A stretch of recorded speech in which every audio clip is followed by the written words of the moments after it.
जय श्री जगन्नाथ। जय माँ कलिंग भारती। कलिंग भारती प्रतिष्ठाता गुरु विच्छन्द्रचरण पट्टनायक से 1943 मसीह ये अनुष्ठान टी गढ़ी कलिंग भारती एवं तत्सहित उत्कल छात्र साहित्य समाज।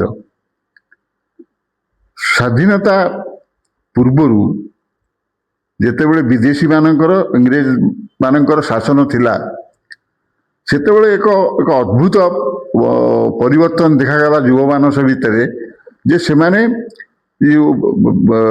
विदेशी संस्कृति विदेशी संगीत तो विदेशी जो चालीचलन एक अधिक से माने जीवन में से प्रदर्शन कले जहाँकि आमर कलिंगर आमर जो अस्मिता उत्कल अस्मितार परिपंथी। तेणु से माने शेक्सपियर को पढ़ुं शेक्सपियर जानते किए मिल्टन जानते किए किंतु उपेन्द्र भंज किए जानूना कि शारदा दास किए जानूना। तेणु यही भावटा को सृष्टि करने से आज 80 वर्ष तले से सृष्टि करथिले उत्कल छात्र साहित्य समाज एवं तापर कलिंग भारती।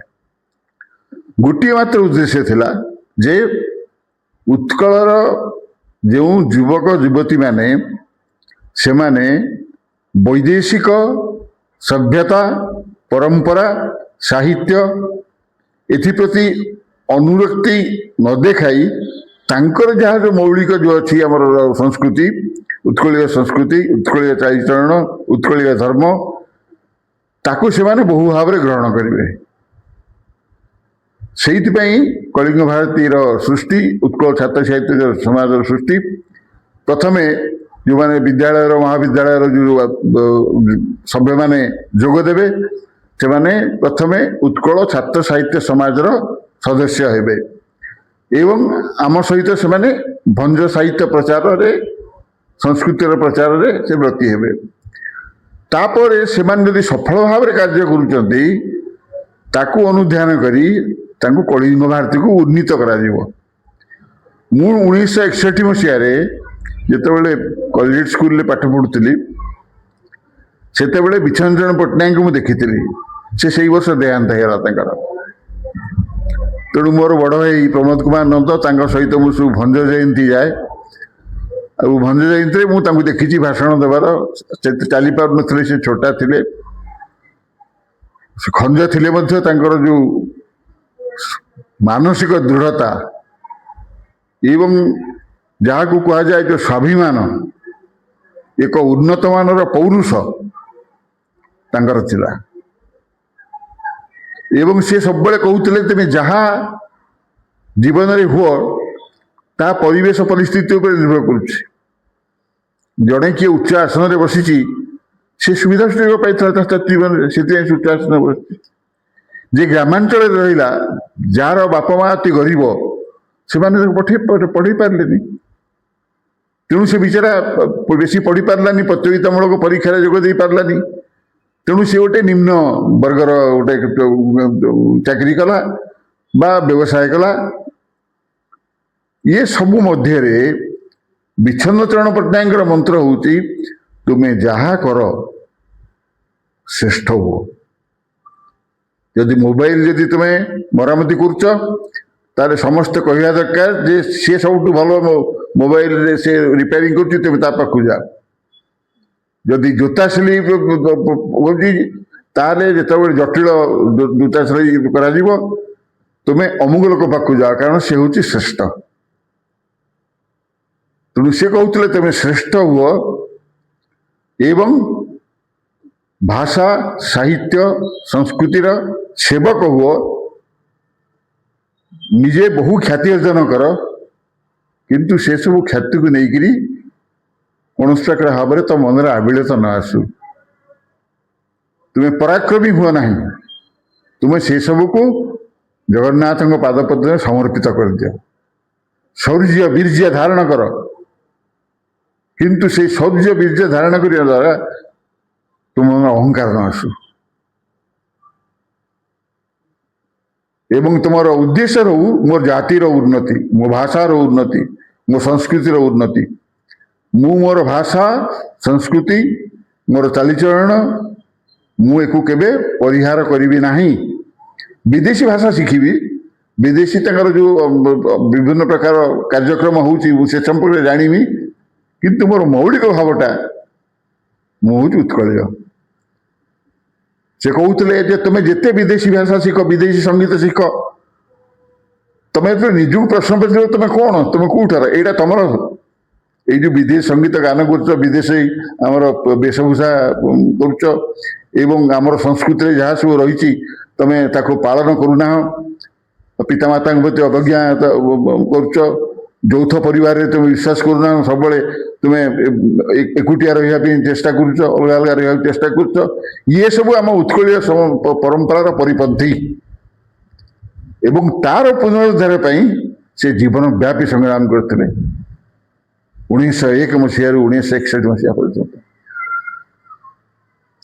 ତେଣୁ ତାଙ୍କରି ଆଦର୍ଶରେ ଆମେ ଅନୁପ୍ରାଣିତ। ତେଣୁ ସେଇ ଭାବରେ ମୋ ପିଲାଦିନୁ ମୁଁ କଟକରେ ମୋର ପିଲାଦିନ ଯାଇଛି। ସବୁ ପ୍ରଥମେ ତୁଳସୀପୁର ଉଚ୍ଚ ପ୍ରାଥମିକ ବିଦ୍ୟାଳୟରେ ମୁଁ ପଢ଼ୁଥିଲି 5ମ ଶ୍ରେଣୀ ପର୍ଯ୍ୟନ୍ତ। ତାପରେ 6ଠ ଶ୍ରେଣୀକୁ ଆସିଲି ରେଭେନ୍ସା କଲେଜ ସ୍କୁଲ ଏବଂ ସେଇ 6ଠ ଶ୍ରେଣୀରେ ହିଁ ମୁଁ କଳିଙ୍ଗ ଭାରତରେ ଯୋଗ ଦେଲି ଉତ୍କଳ ଛାତ୍ର ସାହିତ୍ୟ ସମାଜରେ। ସେତେବେଳେ ହଜାର ହଜାର ଲୋକ ହଉଥିଲେ। ଏଇ ଯୋଉ ମେ 16 ତାରିଖରୁ 22 ତାରିଖ ଏଇ ଯୋଉ ଆମେ କାର୍ଯ୍ୟକ୍ରମ କରୁଛୁ, ସେ କାର୍ଯ୍ୟକ୍ରମ ଏଇଥିପାଇଁ କରାଯାଉଥିଲା ସେ ଖରା ଦିନେ ଯେ ସେତେବେଳେ ଆମର ଟେଣ୍ଟ ହାଉସ୍ ନଥିଲା। ଆମକୁ କିଏ 1000 ଚେୟାର ଦରକାର ବୋଲେ କଲିକତାର ଲୋକଙ୍କୁ ଡକା ହଉଥିଲା। ତେଣୁ ସେତେବେଳେ ଯେହେତୁ ବିଭିନ୍ନ ସବୁ ଶିକ୍ଷାନୁଷ୍ଠାନ ଏବଂ ଅନ୍ୟ ସବୁ ଅନୁଷ୍ଠାନ ସେତେବେଳେ ଛୁଟି ହେଇଥାଏ, ଆମେ ସେଇ ସବୁ ଚେୟାର ଗୁଡ଼ାକ ଆଣୁ।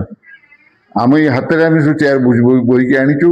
ସବୁଦିନ ସଭା ପରେ ତାକୁ ପୁଣି ଗଦା କରିକି ତାକୁ ଗଣିଛୁ। ଆମର କାର୍ଯ୍ୟ ଆରମ୍ଭ ହେଇଥିଲା ଏଠୁ। ତାପରେ ମୋତେ 1968 ମସିହାରେ 7 ବର୍ଷ ପରେ ଯେତେବେଳେ ସଭାପତି ଥିଲେ ରଜତ କୁମାର କର, ପଦ୍ମଶ୍ରୀ ରଜତ କୁମାର କର, ସେ ମୋତେ କହିଲେ ପ୍ରଭାତ ତୁମେ ଭଞ୍ଜ ଜୟନ୍ତୀରେ ତୁମେ 10 ମିନିଟ୍ କହିବ। ମୁଁ କହିଲି ଭାଇନା ମୁଁ ଭଞ୍ଜ ଜୟନ୍ତୀରେ ଅନ୍ୟ ସବୁ ବକ୍ତାମାନଙ୍କ ସାମ୍ନାରେ କହିବି ନା। ଆଉ ତୁମର ବିଷୟ ହେଲା ଭଞ୍ଜ କାବ୍ୟ, ଭଞ୍ଜ କାବ୍ୟ ନାମକରଣର ଯଥାର୍ଥତା। ଭଞ୍ଜଙ୍କର ଯେ ସବୁ କାବ୍ୟ ଅଛି, କୁଟୁମ୍ବ ଲାବଣ୍ୟବତୀ, ପ୍ରେମ ସୁଧାନିଧି, ଇଏ ସବୁ ନାମର ସାର୍ଥକତା କ'ଣ? ଏବଂ ମୁଁ କହିଥିଲି 10 ମିନିଟ୍ ପାଇଁ କହିଥିଲି। ମୋତେ କହିଥିଲେ 10 ମିନିଟ୍ ପରେ ବି ଯେତେବେଳେ ମୁଁ ବନ୍ଦ କରିବାକୁ ଚାହିଁଲି ସେତେବେଳେ ଲୋକମାନେ କହିଲେ ନାଇଁ ନାଇଁ କୁହ କୁହ। ତେଣୁ ମୁଁ 16 ମିନିଟ୍ କହିଥିଲି ପ୍ରଥମେ ମୋ ଜୀବନରେ କଳିଙ୍ଗ ଭାରତୀର ଯୋଉ ମଞ୍ଚରେ। ଏବଂ ତାପରେ ଯେତେବେଳେ କଳିଙ୍ଗ ଭାରତୀର ମୁଁ ସଦସ୍ୟ ହେଲି, କଳିଙ୍ଗ ଭାରତର ଉଦ୍ଦେଶ୍ୟ ତୁମେ ନିଜେ ଶ୍ରେଷ୍ଠ ହୁଅ, ନିଜେ ବଡ଼ ସାହିତ୍ୟିକ ହୁଅ, ସାହିତ୍ୟ ସମ୍ପର୍କରେ ସବୁ ଜାଣ, ନିଜେ ଉଚ୍ଚମାନର ସାହିତ୍ୟ ରଚନା କର ଏବଂ ଉଚ୍ଚମାନର ସାହିତ୍ୟିକ ତୁମେ ତିଆରି କର, ଖୋଜି ଖୋଜି ତୁମେ ତିଆରି କର, ଯେଉଁଥିରେ ହୃଦୟାନନ୍ଦ ରାୟ, ରଜତ କୁମାର କର, ଶୈଳେଶ୍ୱର ନନ୍ଦ, ଚନ୍ଦ୍ରଶେଖର ନନ୍ଦ ସବୁ ସେଇଠୁ ସୃଷ୍ଟି, ଡାକ୍ତର କବିପ୍ରସାଦ ମିଶ୍ର ସବୁ ସେଇଠୁ ସୃଷ୍ଟି। ତେଣୁ ସେଇଟା ଗୋଟେ ମଣିଷ ତିଆରି କାରଖାନା, ଗୋଟେ ସଂସ୍କୃତି ପ୍ରବଣ, ନିଜ ଜାତିର ସଂସ୍କୃତି, ସାହିତ୍ୟ, ଚିତ୍ରକଳାକୁ ନେଇ ଗର୍ବ କରିବାର ସେ ଦିଗଟାକୁ ସେ ଆମକୁ ଦେଖେଇଥିଲେ। କଳିଙ୍ଗ ଭାରତରେ ସେ ଯେଉଁ ଚିହ୍ନ କରିଥିଲେ, କଳିଙ୍ଗ ଭାରତରେ ସେଥିରେ ତିନୋଟି ଚିହ୍ନ ଅଛି। ପ୍ରଥମତଃ ଶ୍ରୀ ଜଗନ୍ନାଥ, କାରଣ ଶ୍ରୀ ଜଗନ୍ନାଥଙ୍କୁ ଛାଡ଼ିଦେଲେ ଉତ୍କଳୀୟ ସଂସ୍କୃତି ବିଷୟରେ ଚିନ୍ତା କରାଯାଇ ପାରିବ ନାହିଁ। ଉତ୍କଳୀୟ ସଂସ୍କୃତିର ନିର୍ଯ୍ୟାସ ହେଉଛି ମହାପ୍ରଭୁ ଶ୍ରୀ ଜଗନ୍ନାଥଙ୍କର ସଂସ୍କୃତି। ପ୍ରଥମତଃ ଜଗନ୍ନାଥ ରହିଲେ। ଦ୍ୱିତୀୟତଃ କୋଣାର୍କ। ଯଦି ଆଜି ସମଗ୍ର ପୃଥିବୀରେ ଯେଉଁ ପ୍ରସ୍ତରରେ କାରୁକାର୍ଯ୍ୟ ଦ୍ୱାରା ଜୀବନ୍ତ ଭାବ ଯେଉଁ ସୃଷ୍ଟି କରିବାର ଯେଉଁ ପାରଦର୍ଶିତା, ତାହା କେବଳ କୋଣାର୍କରେ ଅଛି। ତେଣୁ କୋଣାର୍କର ଚିହ୍ନ ରଖାଯାଇଛି ଏବଂ ଉପେନ୍ଦ୍ର ଭଞ୍ଜଙ୍କୁ ରଖାଯାଇଛି। କାରଣ ଉପେନ୍ଦ୍ର ଭଞ୍ଜ ତାଙ୍କର ସପ୍ତାଦଶ ଶତାବ୍ଦୀରେ ସେ ଓଡ଼ିଆ ଭାଷାକୁ ଏକ ସ୍ୱତନ୍ତ୍ର ମାନ୍ୟତା ଦେଲେ। ପୂର୍ବରୁ ଓଡ଼ିଆ ଭାଷାରେ ରଚିତ ଆମର ଯେଉଁ କାବ୍ୟ କବିତାକୁ ପଣ୍ଡିତମାନେ ଗ୍ରହଣ କରୁନଥିଲେ। ସେତେବେଳେ ତ ସରକାର ନଥିଲେ, ରାଜା ରାଜୁଡ଼ା ଥିଲେ, ରାଜା ରାଜୁଡ଼ା ଶାସନ ଥିଲା। ତେଣୁ ରାଜା ରାଜୁଡ଼ା ମାନଙ୍କର ତାଙ୍କର ଗୋଟିଏ ପଣ୍ଡିତ ମଣ୍ଡଳୀ ଥିଲେ, ଯେଉଁଥିରେ କି ଯେଉଁଥିରେ କି ବିଭିନ୍ନ ତର୍କ ହୁଏ ଏବଂ ଲୋକମାନେ ପଣ୍ଡିତମାନେ ଯୋଗ ଦିଅନ୍ତି।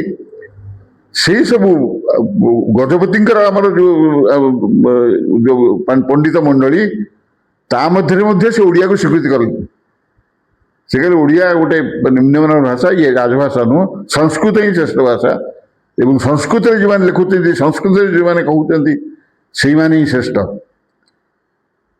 ଯେତେବେଳେ ଦ୍ୱାଦଶ ଶତାବ୍ଦୀରେ ଆମର ଲେଖିଲେ ଶାରଳା ଦାସ ଲେଖିଲେ ମହାଭାରତ, କୁହାଗଲା ଏଇଟା ଗୋଟେ ହଳୁଆ ମହାଭାରତ, ଚଷା ମହାଭାରତ। ଷୋଡ଼ଶ ଶତାବ୍ଦୀ, ପଞ୍ଚଦଶ ଷୋଡ଼ଶ ଶତାବ୍ଦୀ ରୀତି ଯୁଗର ପୂର୍ବଟା। ମାନେ ଉପେନ୍ଦ୍ର ଭଞ୍ଜଙ୍କର ଯୋଉ ଉପେନ୍ଦ୍ର ଭଞ୍ଜ, ଦୀନକୃଷ୍ଣ ଦାସ, ଅଭିମନ୍ୟୁ ସାମନ୍ତ ସିଂହାର ଏମାନଙ୍କର ପୂର୍ବରୁ ପଞ୍ଚସଖା ଆସିଛନ୍ତି। ପଞ୍ଚସଖାଙ୍କ ରଚନାକୁ ମଧ୍ୟ ସେମାନେ ଗ୍ରହଣ କଲେ ନାହିଁ। ଉପେନ୍ଦ୍ର ଭଞ୍ଜ କହିଲେ ମୁଁ ଏଭଳି ଭାବରେ ସାହିତ୍ୟ ରଚନା କରିବି ଯେ ମୋ ସାହିତ୍ୟ ସଂସ୍କୃତର ସାହିତ୍ୟ ଠାରୁ ଉଚ୍ଚ ହେବ। ତେଣୁ ସେ ବହୁ ଅଧ୍ୟୟନ କଲେ, ଇଂରାଜୀ ଭାଷା, ଆମର ସଂସ୍କୃତ ଭାଷା, ବଙ୍ଗୀୟ ଭାଷା ବହୁ ଅଧ୍ୟୟନ କଲା ପରେ ସେ ଏତେ ଉନ୍ନତମାନର କାବ୍ୟ ସବୁ ରଚନା କଲେ ଯେ ସମସ୍ତେ କହିଲେ ଯେ ସଂସ୍କୃତର ଯେଉଁ ଶ୍ରେଷ୍ଠ କାବ୍ୟ ନୈଷଧ ଚରିତମ୍, ସେ ନୈଷଧ ଚରିତ୍ରଠୁ ମଧ୍ୟ ଉଚ୍ଚମାନର ଇଏ ରଚନା କଲେ। ତେଣୁ ଉପେନ୍ଦ୍ର ଭଞ୍ଜ ତାଙ୍କର କହିଛନ୍ତି ଘେନ ନୈଷଧ ପରାଏ ଉପେନ୍ଦ୍ର ଭଞ୍ଜ କବୁଧେ ପ୍ରମୋଦ କରାଏ। କହିଲେ ତମେ ନୈଷଧ ଭଳିଆ ନିଅ, ତମେ ତ କହୁଛ ସଂସ୍କୃତ ସାହିତ୍ୟର ଶ୍ରେଷ୍ଠ କାବ୍ୟ ହେଉଛି ନୈଷଧ। ନୈଷଧ ତାକୁ ରଚନା କରିଛନ୍ତି। ତେଣୁ ସେ ନୈଷଧଠୁ ମଧ୍ୟ ମୋର ଯେଉଁ ମୁଁ କାବ୍ୟ କବିତା ରଚନା କରିଛି ସେ ଶ୍ରେଷ୍ଠ ଏବଂ ସମସ୍ତେ ଗ୍ରହଣ କଲେ।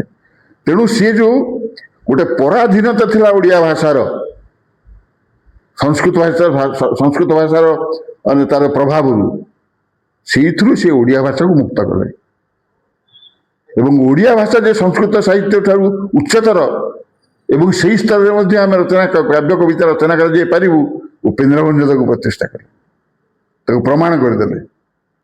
ତରଣୀ କୂଳର ସାର ପ୍ରସାଦରୁ ନିରନ୍ତର କହେ ଉପେନ୍ଦ୍ର ଭଞ୍ଜ ମୂଳ ଭିଛି ଶବଦ ସାଗର ପାର। ଏଇଠି ମୁଁ ଆଗରୁ ଯୋଉ କହିଥିଲି କହୁଛି, ସେ କହିଲେ ମୁଁ ଶବ୍ଦ ସାଗର ପାର କରିଛି।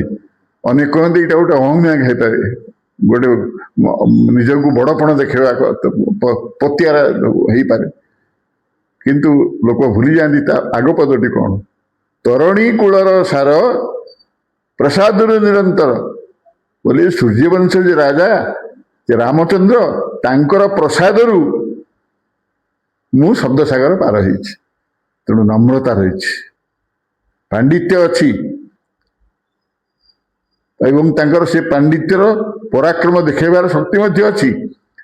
ମାତ୍ର ସେ କହୁଛନ୍ତି ଯେ ଇଏ ସବୁ ଯାହା ମୋର ଶକ୍ତି, ଇଏ ସବୁ ତାଙ୍କରି କୃପାରେ ସମର୍ଥିତ କରିଦେଇଛନ୍ତି। ସେଇଟା ହିଁ ଉତ୍କଳୀୟ ସଂସ୍କୃତି।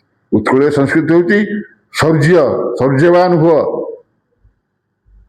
ଶ୍ରେଷ୍ଠ ହୁଅ, ଅହଙ୍କାର କର ନାହିଁ, ତାକୁ ସମର୍ପିତ କରିଦିଅ, ତାକୁ ଜାତିର ଉନ୍ନତିରେ ତ ସମର୍ପିତ କରିଦିଅ। ଜଗନ୍ନାଥଙ୍କ ପାଦ ପଦ୍ମରେ କବିଶ୍ରୀମାନ ଉପେନ୍ଦ୍ର ଭଞ୍ଜ ତାଙ୍କର ଶେଷ ଲେଖା ନୀଳାଧୀଶ ଚଉତିଶା, ସେ ଘୁମୁସର ମଠ ଆମର ଯୋଉ ପୁରୀରେ ଅଛି, ସେଇଠି ସେ ରହିକିରି ସେ ତାର ଶେଷ ଲେଖେ ନୀଳାଧୀଶ ଚଉତିଶା। ଆଉ ତାପରେ ସେ ଆଉ ଲେଖି ନାହାନ୍ତି, ସେଟା ଶେଷ। ସେଇ ଯୋଉ ଚଉତିଶାର ଶେଷ ପଦଟା ଅତି ବିଚିତ୍ର, ତାହା ହିଁ ଉତ୍କଳୀୟ ସଂସ୍କୃତି। କଳିଙ୍ଗ ଭାରତର ସ୍ରଷ୍ଟା ଗୁରୁ ବିଚ୍ଛନ୍ଦ ଚରଣ ପଟ୍ଟନାୟକ ଯେଉଁ ଭାବରେ ସେ ଗୋଟେ ସଂଗ୍ରାମ କରିଥିଲେ, ତାଙ୍କର ଜୀବନରେ ସେ ଲେଖିଛନ୍ତି ତାଙ୍କ ଜୀବନ ହେଉଛି ସାହିତ୍ୟ ପାଇଁ ସଂଗ୍ରାମ। ପରେ ପରେ କଳିଙ୍ଗ ଭାରତୀ ରହିଲା, କିନ୍ତୁ ସେ ଭଞ୍ଜ ଜୟନ୍ତୀରେ ସୀମିତ ହେଇଗଲା। ବିଭିନ୍ନ ବିଦ୍ୟାଳୟ ମହାବିଦ୍ୟାଳୟକୁ ଯାଇ ତାଙ୍କୁ ଭାଷଣ ଦେଇ ଉଦ୍ବୁଦ୍ଧ କରାଇବା ଯେ ତମେ ଉତ୍କଳୀୟ, ତମର ଶ୍ରେଷ୍ଠତ୍ୱ ରହିଛି, ତୁମେ ଯାହା ତୁମେ ଚାରିପଟେ ଦେଖୁଛ ତାଠାରୁ ବହୁ ଉନ୍ନତମାନର ସଂସ୍କୃତି ଆମ ପାଖରେ ରହିଛି, ସାହିତ୍ୟ ଆମ ପାଖରେ ରହିଛି, ତମେ ତାକୁ ଜାଣ ତା ଦ୍ୱାରା ହିଁ ତୁମ ଶ୍ରେଷ୍ଠତ୍ୱ ପ୍ରୟୋଗ କରିପାରିବ। ବିଦେଶୀ ଭାଷା ଯେତେ ଅର୍ଜନ କଲେ ମଧ୍ୟ ତମର ମୌଳିକତା କ'ଣ? ଯେତେବେଳେ ଜଣେ ପଚାରିବ ତୁମେ କ'ଣ, ତମର କ'ଣ, ତମ ଜାତି ତମ ଭାଷାର ତମେ କ'ଣ ଶ୍ରେଷ୍ଠତା କ'ଣ? ସେକ୍ସପିୟରଙ୍କୁ ଘୋଷି ଦେଇଥିଲେ ସେ ଇଂରାଜୀ ସାହିତ୍ୟ ହେଇଗଲା, ସେ ଓଡ଼ିଆ ସାହିତ୍ୟ। ସେକ୍ସପିୟରଙ୍କୁ ପଢ଼, ସେକ୍ସପିୟରଙ୍କ ସହିତ ଆମର ଔପନ୍ୟାସିକ ଗୋପୀନାଥ ମହାନ୍ତିଙ୍କୁ ତାଙ୍କୁ ତୁଳନା କର, ଏସବୁ କର, ଜ୍ଞାନ ଅର୍ଜନ କର, କିନ୍ତୁ ମୌଳିକତାକୁ ଭୁଲ ନାହିଁ। ତେଣୁ ସେ କବି ସମ୍ରାଟ ଉପେନ୍ଦ୍ର ଭଞ୍ଜ, ମୁଁ ଯାହା କହୁଥିଲି ତାଙ୍କର ନୀଳାଦ୍ରି 34 ଶେଷ ପଦଟି ଅତି ମର୍ମସ୍ପର୍ଶୀ। ମାନେ ଶୌର୍ଯ୍ୟ ଭାବ ଶ୍ରେଷ୍ଠ ହୁଅ, ଶୌର୍ଯ୍ୟ ଭାବ ଗ୍ରହଣ କର, ସମସ୍ତେ ତୁମକୁ ଶ୍ରେଷ୍ଠ କହନ୍ତୁ, କିନ୍ତୁ ତଦ୍ୱାରା ତୁମେ ଆକ୍ରମଣାତ୍ମକ ହୁଅ ନାହିଁ, ତୁ ସମର୍ପିତ କର। କ୍ଷମା ନିଧିଙ୍କିବାରେ କ୍ଷମ ସୁଦର୍ଶନରେ କ୍ଷିତି ଖ୍ୟାତିକୁ ଅରପିଲି। ତାର ସେ କ୍ଷିତି ଖ୍ୟାତି ଥିଲା ବୋଲି ସିନା ଅର୍ପିଲା, ଯଦି ତମର ନଥିବ କ'ଣ ତୁମେ ଅର୍ପଣ କରିବ? ଘରେ ଖାଇବା ଜିନିଷ ଭର୍ତ୍ତି ହେଇକି ରହିଛି, ମୁଁ ଆଜି ଖାଇବିନି ଏକାଦଶୀ, ସେଇଟା ହେଉଛି ଉପବାସ। ଆଉ ଘରେ କିଛି ନାହିଁ, ଆଉ ଏକାଦଶୀ ମୁଁ କରୁଛି ବୋଲି ତ ଅନାହାରରେ ଅଛ। ଆଉ ତେଣୁ ପ୍ରାଚୁର୍ଯ୍ୟ ମଧ୍ୟରେ, ସମସ୍ତ ପ୍ରାଚୁର୍ଯ୍ୟ ମଧ୍ୟରେ ଯୋଉ ନିଜର ସମର୍ପଣ ଭାବ, ସେଇଟା ହିଁ ଶ୍ରେଷ୍ଠ। କ୍ଷମା ନିଧିଙ୍କିବାରେ କ୍ଷମ ସୁଦର୍ଶନରେ କ୍ଷିତି ଖ୍ୟାତିକୁ ଅରପିଲି। କ୍ଷମ ମୋ ଅପରାଧ କ୍ଷମ ମୋ ଜୀବ ସାଧ କ୍ଷତ ଚରଣ ତଳେ ଦେଲି। ହେ ନୀଳାଦ୍ରିଶ କ୍ଷୟତ ହେଲାଣି ଏ ପିଣ୍ଡ, ଖ୍ୟାଳ ଏ ଜୀବନର ଦଣ୍ଡ। ଖ୍ୟାତି ଏ ଉପେନ୍ଦ୍ରର ଭଞ୍ଜ କୂଳ ବ୍ୟବହାର, ତବ ଚରଣେ କଲି ରୁଣ୍ଡ। ହେ ନୀଳାଦ୍ରିଶ କ୍ଷୟତ ହେଲାଣି ଏ ପିଣ୍ଡ, ଖ୍ୟାଳ ଏ ଜଞ୍ଜାଳର ଦଣ୍ଡ। ଏଇଟା ତ ପୁରା ପଦଟା। ତେଣୁ ସେ କ'ଣ କହୁଛନ୍ତି ଯେ ମୁଁ ମୋର ଖ୍ୟାତିକୁ ମୁଁ ଅର୍ପଣ କରୁଛି, ତା ଅର୍ଥ ଖ୍ୟାତିକୁ ଅର୍ଜନ କରିବାକୁ ପଡ଼ିବ, ଜୀବନରେ ଶ୍ରେଷ୍ଠ ହେବାକୁ ପଡ଼ିବ।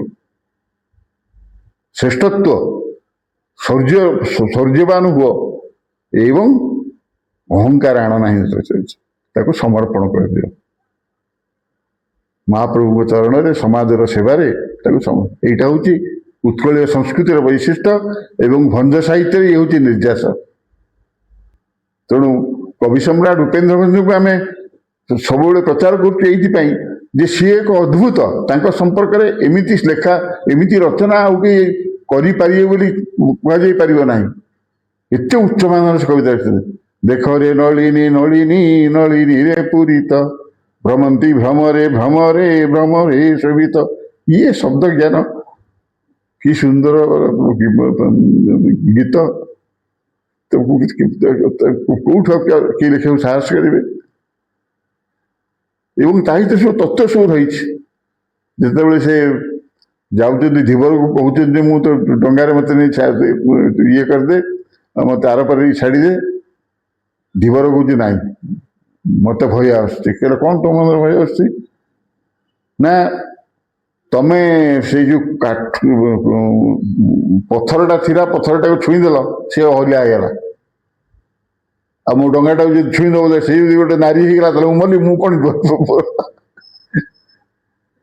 ତେଣୁ ସେଇଠି କବି ସମ୍ରାଟ ଉପେନ୍ଦ୍ର ଭଞ୍ଜ କହୁଛନ୍ତି ଯେ ଏଇଟା ହଉଛି ଚାତୁର୍ଜୀ, ମୁଁ ତାଙ୍କର ପାଦ ଧୋଇବି ବୋଲି ସିଏ ନିଜକୁ ନିଜର ମନୋଭାବକୁ ଭକ୍ତିଭାବକୁ ଏଭଳି ଭାବରେ ପ୍ରକାଶ କଲା। ଏବଂ ସେଇଥିରେ ତେଣୁ ଉପେନ୍ଦ୍ର ଭଞ୍ଜ ସେଠୁ କହିଲେ ବିଜ୍ଞାନୀ କୈବର୍ତ୍ତ ଧୋଇଲା, ସେ ତ ବିଜ୍ଞାନୀ, ବିଶେଷ ଜ୍ଞାନ ତାର ରହିଛି।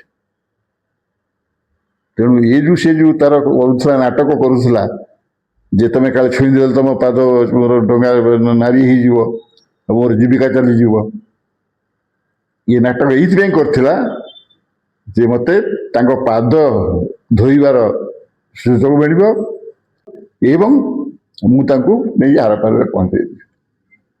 ତେଣୁ କବି ସମ୍ରାଟ ଉପେନ୍ଦ୍ର ଭଞ୍ଜଙ୍କର ପ୍ରତ୍ୟେକ ପଦ ଆପଣ ଦେଖିବେ ଯେ ତା ଭିତରେ ଏତେ ଅଳଙ୍କାର, ଏତେ ରସ ଭର୍ତ୍ତି ରହିଛି। ଏ ଜଗତରେ କିଏ ଅଛି ଗୋଟିଏ କବିତା ସେ କାବ୍ୟ ଲେଖିଛନ୍ତି ଅବନା ରସ ତରଙ୍ଗ, ବୋଲେ ସେ ସମସ୍ତ କାବ୍ୟରେ ବନାନ ନାହିଁ, କେବଳ ଅକ୍ଷର, କେବଳ ଅକ୍ଷର। ଶେଷରେ ସେ ଲେଖିଛନ୍ତି ଯେ ଜନମ ଜନମ କର ତବର ଭକତ, ଏଥିରେ ଗୋଟେ ବନାନ ଅଛି କିନ୍ତୁ ଭାବଟା ଆପଣ ଦେଖନ୍ତୁ। ଜଣଙ୍କର ସାହିତ୍ୟରେ ଶବ୍ଦ ଉପରେ ଯଦି ତାର ଜ୍ଞାନ ନାହିଁ ସେ କରିପାରିବ। ଗୋଟେ କାବ୍ୟ ଯୋଉଥିରେ କି ବନାନ ନାହିଁ କିନ୍ତୁ ସେ ଉଚ୍ଚମାନର କାବ୍ୟ, ତେଣୁ ଠିକ ହଉଛି କବି ସମ୍ରାଟ ଉପେନ୍ଦ୍ର। ଏଇ ପ୍ରସିଦ୍ଧି, ଏଇ ସବୁ କଥା ଆମର ଯୋଉ ଯୁବକ ଯୁବତୀ ମାନେ ଜାଣିବା ଦରକାର। ଆରେ ତାଙ୍କୁ ତ ଓଡ଼ିଶୀ ସଙ୍ଗୀତ ତମକୁ ସେ ଶିଖେଇବ, ଓଡ଼ିଶୀ ସଙ୍ଗୀତ ତାଙ୍କ ଆଗରେ ପରିବେଷଣ କରିବ, ତାହେଲେ ସେ ସିନା ଜାଣିବେ ତାର ମହତ୍ଵ କଣ। ନହେଲେ ତମେ ସେ ବ୍ରେକ୍ ଡ୍ୟାନ୍ସ କରୁଛନ୍ତି ବୋଲି ତମେ ତାକୁ କେବଳ ସମାଲୋଚନା କଲେ ହବ ନାହିଁ।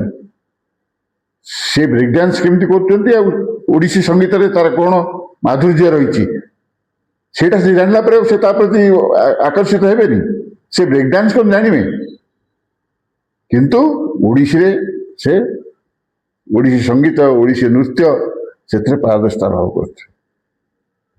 ଇଏ ଥିଲା କବି ସମ୍ରାଟ ଉପେନ୍ଦ୍ର ଭଞ୍ଜଙ୍କର ଓଡ଼ିଆ ଜାତିକୁ ଦାନ। ସେ ସଂସ୍କୃତ ସାହିତ୍ୟ ପ୍ରଭାବରୁ ଓଡ଼ିଆ ଜାତିକୁ ସ୍ୱାଧୀନ କରିଥିଲେ।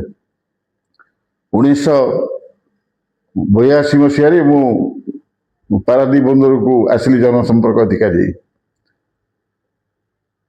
ସେ ବର୍ଷ ସେତେବେଳେ ପାରାଦୀପ ବନ୍ଦର ଆର୍ଥିକ ଅବସ୍ଥା ଭଲ ନଥାଏ। ଅଗଷ୍ଟ 15 ଆସିଲା, ସେଠୁ ବିଭାଗୀୟ ମୁଖ୍ୟାମାନେ ବସିଛନ୍ତି, ଆଉ ଜନସମ୍ପର୍କ ଅଧିକାରୀ ତ ରହିବ, ସେ ନିମ୍ନ ଅଧିକାରୀ ହେଲେ ମଧ୍ୟ ସେ ରହିବ, କାରଣ ସେ ସବୁ କାମ କରିବ। MR ଥାନ୍ତି ଚେୟାରମ୍ୟାନ୍ ମାର୍କ ଯଶବନ୍ତ ରାଓ, ସେ କେରଳର ଲୋକ। ମତେ ପଚାରିଲେ, କହିଲେ ଭାଇ ଇଏ କେମିତି କରିବା ଆମେ ସ୍ୱାଧୀନତା ଦିବସ? ମୁଁ କହିଲି ସାର୍ ଭଞ୍ଜ ଜୟନ୍ତୀ କରିବା। ସେଠୁ ଅନ୍ୟମାନେ ସବୁ ହସିଲେ, କହିଲେ ଅଗଷ୍ଟ 15ରେ ତୁମେ ଦେଶାତ୍ମବୋଧକ କାର୍ଯ୍ୟ କରିବ କି ଅନ୍ୟ କଣ କାର୍ଯ୍ୟ କରିବ, ସେଠି ଭଞ୍ଜକୁ ଆଣିକି ତମେ କେମିତି ଥଉଛ? ତାର କଣ ତାର ଅଛି, ତାର ସମ୍ପର୍କ କଣ, ଗୁରୁତ୍ୱ କଣ? MR ମତେ କହିଲେ କ୍ୟାନ୍ ୟୁ ଜଷ୍ଟିଫାଏ? ମୁଁ ତାଙ୍କୁ ଓଡ଼ିଆରେ କହିଲି, ଇଂରାଜୀରେ କହିଲି, ମୁଁ କହିଲି ସାର୍ ସିଏ ସଂସ୍କୃତ ସାହିତ୍ୟର କବଳରୁ ସିଏ ଓଡ଼ିଆ ସାହିତ୍ୟକୁ ଉଦ୍ଧାର କରିଛନ୍ତି। ଆପଣ 1947 ମସିହାରେ ଆପଣ ରାଜନୈତିକ ଇଏ ଆମର ସ୍ୱାଧୀନତା ସମ୍ପର୍କରେ କହୁଛନ୍ତି, କିନ୍ତୁ ଗୋଟେ ଜାତିର ଓଡ଼ିଆ ଭାଷାର ଯୋଉ ବହୁ କାଳର ଯୋଉ ତାଙ୍କର ରହିଛି ଆମର ମାଧୁର୍ଯ୍ୟ, ତାର ପାଣ୍ଡିତ୍ୟ, ତାକୁ ପ୍ରଶମିତ ଦିଆଯାଇଥିଲା। ତେଣୁ କବି ସମ୍ରାଟ ଉପେନ୍ଦ୍ର ଭଞ୍ଜ ସଂସ୍କୃତ ସାହିତ୍ୟରୁ ଉନ୍ନତ ମାନର କାବ୍ୟ ରଚନା କରି ସେ ପ୍ରମାଣ କରିଦେଲେ ଯେ ଆମ ସଂସ୍କୃତ ସାହିତ୍ୟଠୁ ଆମ ସାହିତ୍ୟ ଉଚ୍ଚ ଏବଂ ସମଗ୍ର ବିଶ୍ୱ ତାକୁ ଗ୍ରହଣ କଲା। ତେଣୁ ଏଇ କଥା ସବୁ ଓଡ଼ିଆ ଯୁବକ ଯୁବତୀ ଜାଣିବା କଥା। ଯୋଉ ଜଣେଇଲେ ସେ ଜାଣିବେ, ସେ କେମିତି ଜାଣିବେ? ତେଣୁ ବିଚ୍ଛନ୍ଦ ଚରଣ ପଟ୍ଟନାୟକଙ୍କର ସେଇ ଉଦ୍ଦେଶ୍ୟ ଥିଲା ଯେ ତୁମେ ମଣିଷ ତିଆର କର। ଏବଂ ତାଙ୍କର ସେ ଯୋଉ କଳିଙ୍ଗ ଭାରତୀର ନାଁ ଥିଲା, ତାକୁ ସେ ସମସ୍ତେ କହୁଥିଲେ ଏଟା ମଣିଷ ତିଆରି କାରଖାନା। ତେଣୁ ସେଇ ଜିନିଷଟା ବର୍ତ୍ତମାନ ଅବନମିତ ହେଇଯାଇଛି। ଆମେ କେବଳ ମଞ୍ଚରେ ଯାଇକିରି ଆମେ 7 ଦିନ ଉପେନ୍ଦ୍ର ଭଞ୍ଜଙ୍କ ସମ୍ପର୍କରେ ଆମେ ଆଲୋଚନା କରୁଛୁ, ବାସ୍ ତାପରେ ସରିଲା। ନା, ତା ନୁହଁ। ଆମର କର୍ତ୍ତବ୍ୟ ହେଉଛି ବକ୍ତା ସୃଷ୍ଟି କରିବା।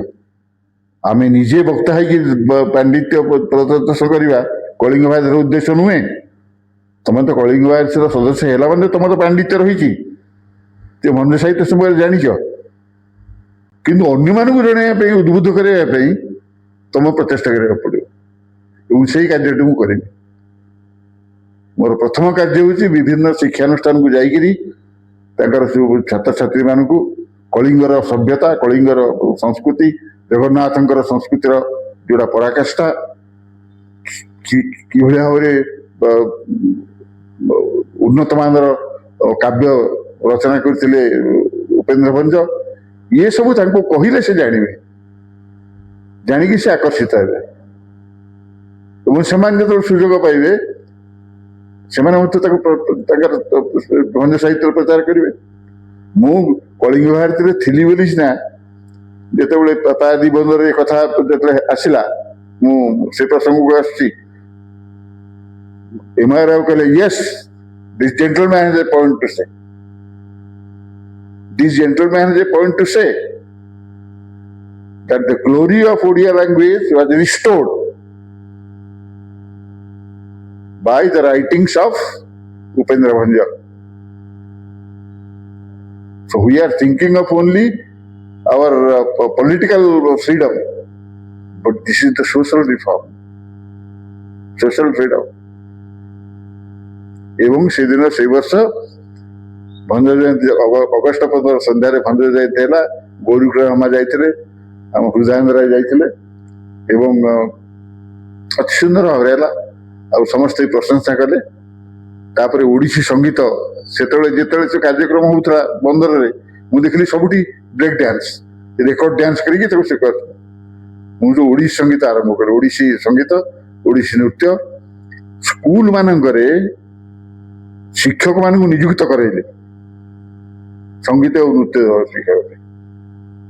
ତା ପର ବର୍ଷ ଯେତେବେଳେ ଭଞ୍ଜ ଜୟନ୍ତୀ ହେଲା, ସେତେବେଳେ 100ରୁ ଉର୍ଦ୍ଧ୍ୱ ଛାତ୍ରଛାତ୍ରୀ କହିଲେ ଆମେ ଅଂଶଗ୍ରହଣ କରିବୁ। ଆମକୁ ଚିନ୍ତା ହେଇଗଲା ଯେ 100 ଲୋକଙ୍କର କମ୍ପିଟିସନ କଲେ କେମିତି କଣ ହବ, ଗୋଟେ ଦିନ ଉପରେ ଲାଗିବ। ପରିବର୍ତ୍ତନ ଆସିଲା। ପ୍ରଚେଷ୍ଟା କଲେ ପରିବର୍ତ୍ତନ ଆସିବ, ପ୍ରଚେଷ୍ଟା କଲେ ପରିବର୍ତ୍ତନ। ସେଇ ପ୍ରଚେଷ୍ଟାଟା ମୁଁ କରିବି। ଏବଂ ବିଚ୍ଛନ୍ଦ ଚରଣ ପଟ୍ଟନାୟକ କହିଥିଲେ ଯେ ତୁମେ ଉନ୍ନତ ମାନର ତୁମେ ସାହିତ୍ୟ ସୃଷ୍ଟି କର ଏବଂ ତାକୁ ଛାପିକିରି ବାଣ୍ଟ। ସେ କାମଟି ମୁଁ ଆରମ୍ଭ କରିବି। ପ୍ରତି 3 ମାସରେ